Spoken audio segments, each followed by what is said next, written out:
Posisi Yusuf Fofana di tim utama AC Milan mulai dipertanyakan setelah tampil buruk saat melawan AS Roma, di mana laga yang berakhir dengan skor 1-0. Seperti dilaporkan Milan News, pertandingan di San Siro itu bisa dibilang jadi malam sial bagi Fofana, padahal sebelumnya ia selalu dipercaya pelatih Max Allegri. Sayangnya, penampilan Fofana kali ini mengecewakan. Di awal babak kedua, ia gagal memanfaatkan peluang emas untuk menggandakan keunggulan Milan. Lalu di menit-menit akhir, ia melakukan pelanggaran handball yang berujung penalti untuk Roma, momen yang hampir membuat Milan kehilangan 2 poin. Selain penalti itu, ada juga peluang lain yang seharusnya bisa menjadi gol. Salah satunya datang dari umpan Bertesaghi, tapi Fofana kembali gagal memanfaatkannya. Fofana seharusnya bisa mencetak gol, tapi dia tidak melakukannya. Kami akan memperbaikinya. Tanpa striker pun, yang penting kotak penalti tetap terisi, ujar Allegri pasca pertandingan. Diketahui jika sebelumnya Massimiliano Allegri menargetkan duet Fofana dan Ruben Loftus-Cheek bisa mencetak total 15 gol musim ini, jumlah yang sama dengan torehan Tijani Reinders musim lalu.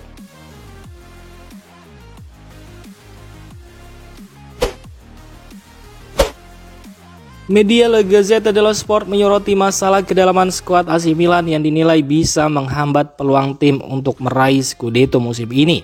Beberapa media Italia memang menempatkan Milan sebagai salah satu kandidat juara bersama Napoli, Inter Milan, dan AS Roma. Namun, laporan mendalam dari Gazzetta menilai Milan belum sekuat itu, terutama karena masalah di lini depan dan kurangnya pemain pelapis yang bisa diandalkan. Masalah utama AC Milan ada di 2 hal, yakni striker yang belum cukup tajam dan rotasi pemain yang terbatas. Ketika menghadapi tim kuat seperti Atalanta dan Roma, Milan terlihat kesulitan menjaga fokus dan kehilangan banyak peluang. Di lini belakang, Milan hanya punya sedikit opsi. Vicky Tomori, Matteo Gabbia, dan Strahinja Pavlovic jadi pilihan utama. Sementara cadangannya hanya ada Conny De Winter. Di sisi sayap, Alexis Saelemaekers tampil bagus, tapi pemain lain seperti Davide Bertesaghi masih muda, Pervis Estupiñán sering cedera, dan Zakaria Tekame masih dinilai belum siap. Kondisi serupa juga terjadi di lini depan, tidak ada pelapis yang sepadan untuk pemain-pemain inti. Karena itu Gazzetta menyarankan Milan untuk aktif di bursa transfer Januari nanti, menambah bek dan gelandang baru agar bisa menjaga peluang untuk menjuarai Serie A. Media Italia menilai AC Milan sudah pantas bermimpi meraih gelar Scudetto musim ini, salah satunya karena kehadiran Luka Modric di skuad mereka. Setelah 10 pertandingan, Milan hanya tertinggal 1 poin dari puncak klasmen. Hasil ini membuat para fans mulai percaya diri tim kesayangan mereka bisa ikut bersaing merebut gelar juara. Menurut La Gazzetta dello Sport, keuntungan besar Milan musim ini adalah tidak ikut kompetisi Eropa sehingga bisa fokus penuh di Serie A. Hal yang sama juga terjadi pada Napoli saat juara di bawah Antonio Conte. Sejauh ini Milan sudah mengalahkan Napoli, Roma, dan Bologna, serta bermain imbang melawan Atalanta dan Juventus. Satu-satunya kekalahan mereka justru dianggap bisa menjadi pelajaran penting.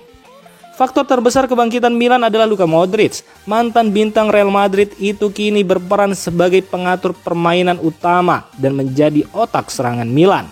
Bagi Milan, Modric punya peran seperti Calhanoglu di Inter atau Lobotka di Napoli. Pemain yang mampu menjaga tempo permainan, tetap tenang di bawah tekanan, dan mengatur ritme tim seperti seorang pemain catur. Dengan Luka Modric memimpin lini tengah, performa Milan meningkat. Ia juga didukung gelandang lain seperti Adrien Rabiot, Yusuf Fofana, Samuel Ricci, dan Ardon Jazari yang bisa membantu menyerang maupun bertahan.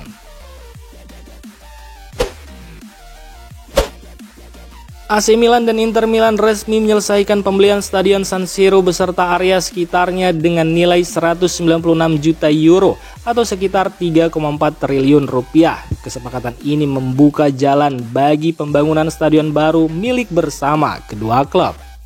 Menurut laporan Sport Mediaset, pembelian ini tak hanya mencakup stadion, tetapi juga pengembangan kawasan bisnis di sekitarnya untuk meningkatkan pendapatan klub. Tanggal 5 November 2025 lalu pun menjadi momen bersejarah bagi dua raksasa Serie A ini.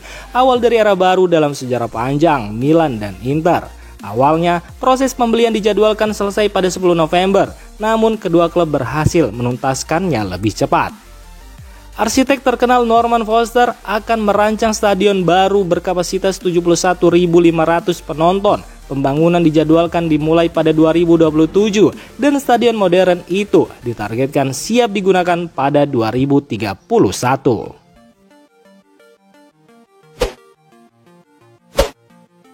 Alexis Saelemaekers memberikan sinyal kuat bahwa dirinya ingin bertahan lebih lama di AC Milan. Pemain asal Belgia itu kini menjadi salah satu pilar penting dalam tim asuhan Max Allegri berkat kemampuannya bermain di berbagai posisi. Performa konsisten membuat Alexis Saelemaekers semakin diandalkan di musim ini. Kontraknya bersama Milan sebenarnya masih berlaku hingga 2027, namun ia disebut terbuka untuk memperpanjang masa tinggalnya di San Siro.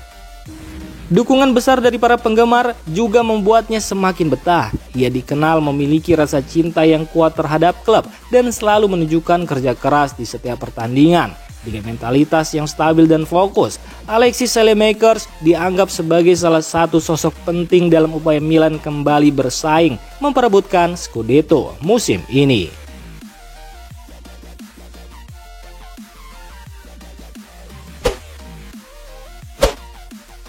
AC Milan kini sedang dalam tren positif setelah menempati posisi kedua klasemen Serie A. Situasi ini membuat tim semakin percaya diri mengejar gelar juara Scudetto. Menurut laporan Corriere dello Sport, Milan hanya terpaut 1 poin dari pemuncak klasemen sementara. Hasil yang dianggap luar biasa oleh pelatih Massimiliano Allegri dan timnya. Target mereka sekarang adalah tetap berada di papan atas hingga bulan Maret, lalu bersaing merebut gelar di akhir musim. Namun skuad Milan saat ini masih terbilang tipis. Mereka hanya punya 19 pemain lapangan. Karena itu klub berencana menambah 2 atau 3 pemain baru di bursa transfer Januari untuk memperkuat tim. Masalah utama Milan ada di lini depan. Nama Santiago Gimenez dan Christopher Nkunku masih belum mencetak gol di Serie A. Padahal Milan sudah mengeluarkan total 70 juta euro untuk mendatangkan keduanya. Klub masih yakin keduanya bisa bangkit, tapi jika tidak ada perubahan, manajemen siap mencari striker baru. Salah satu nama yang masuk radar adalah Joaquin Vannicelli, striker asal Argentina yang kini bermain di Perancis dan tampil tajam. Agen sang pemain bahkan mengakui bahwa sudah ada ketertarikan dari beberapa klub besar. Selain Vannicelli, Milan juga belum melupakan sepenuhnya Arten Dovbyk dari Roma. Dan jika Vannicelli gagal didapatkan, bukan tidak mungkin Milan akan kembali mengejar pemain yang sebelumnya sempat mereka incar di bursa transfer musim panas lalu.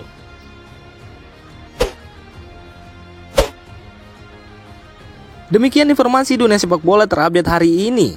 Untuk kamu yang gak mau ketinggalan seputar informasi sepak bola Eropa, silahkan like, subscribe, dan share video ini. Terima kasih.